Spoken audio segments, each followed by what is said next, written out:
Dear viewers across the world, most welcome to my channel NAGA Conflict Zone.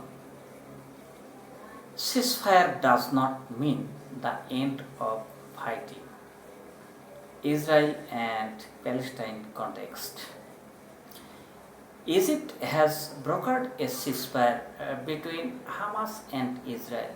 US President Joe Biden praised his administrations for the quiet and relentless diplomacy undertaken to reach the agreement, while United Nations Secretary General Antonio Guterres called on both sides or parties to resume peace negotiations and urged the dispatch of humanitarian aid to Gaza. However, the truce does not mean the end of atrocities, merely the closure of one round in a long-term conflict.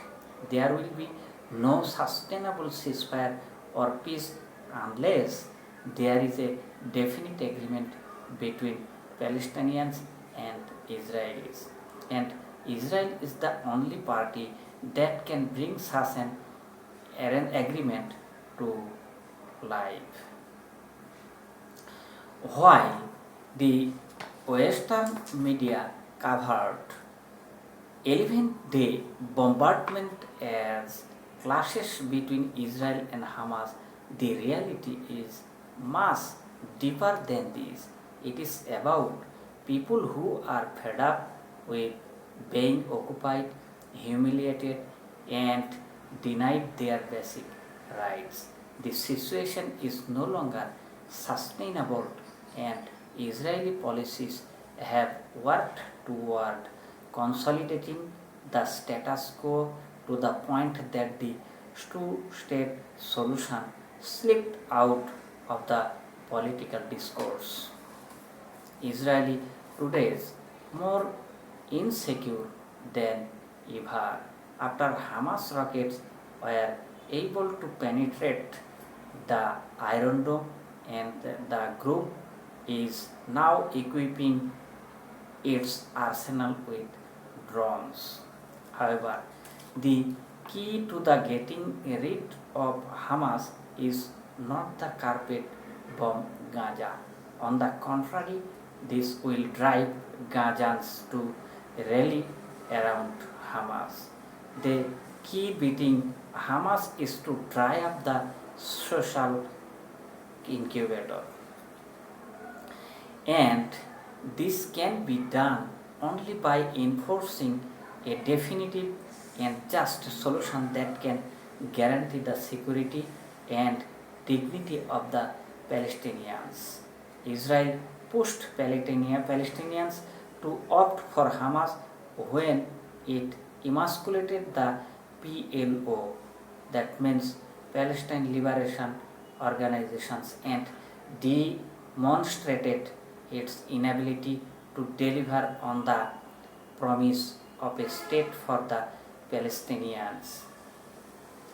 Multiple rounds of negotiations over 30 years resulted only in more land grabs and settlements. The evictions of Sheikh Jarrah were the straw that broke the camel's back.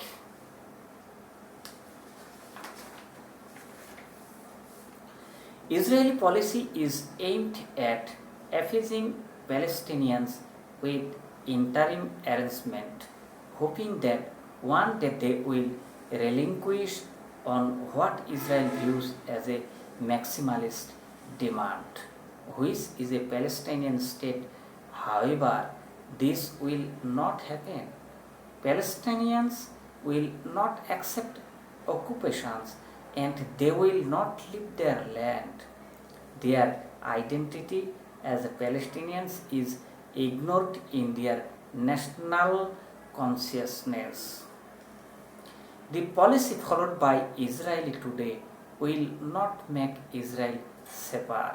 On the contrary, it will render the country more vulnerable by maintaining the cause for discontent. Tel Aviv is only putting the lead on the clashes for a short time. Meanwhile, people's anger is brewing. On the other hand, Israel is de facto pushing for a non-state solution.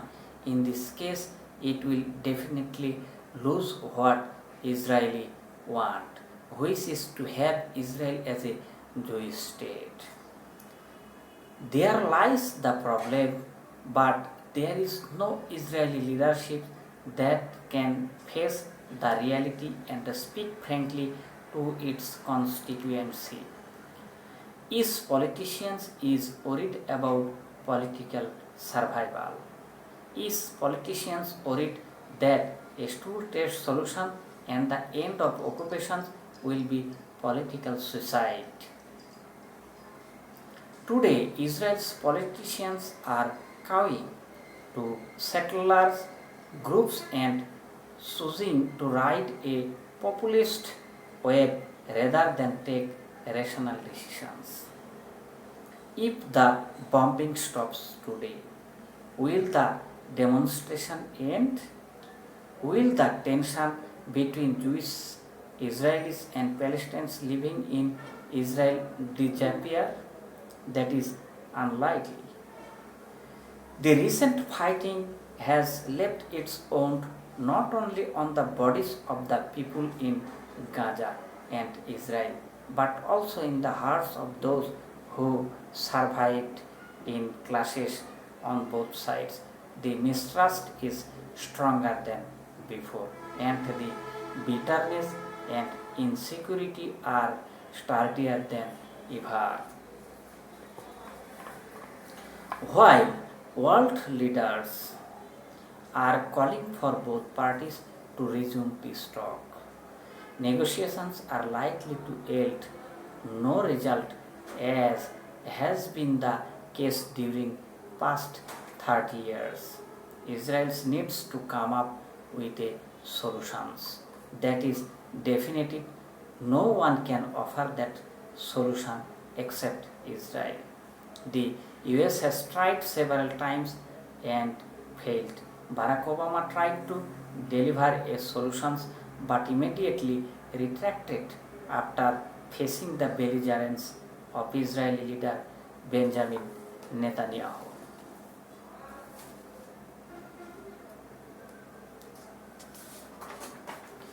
As Obama's vice president, Biden knew the difficulties of getting involved in the Palestine-Israeli conflict. Hence, his policy aimed not at solving the conflict but keeping it under control at best.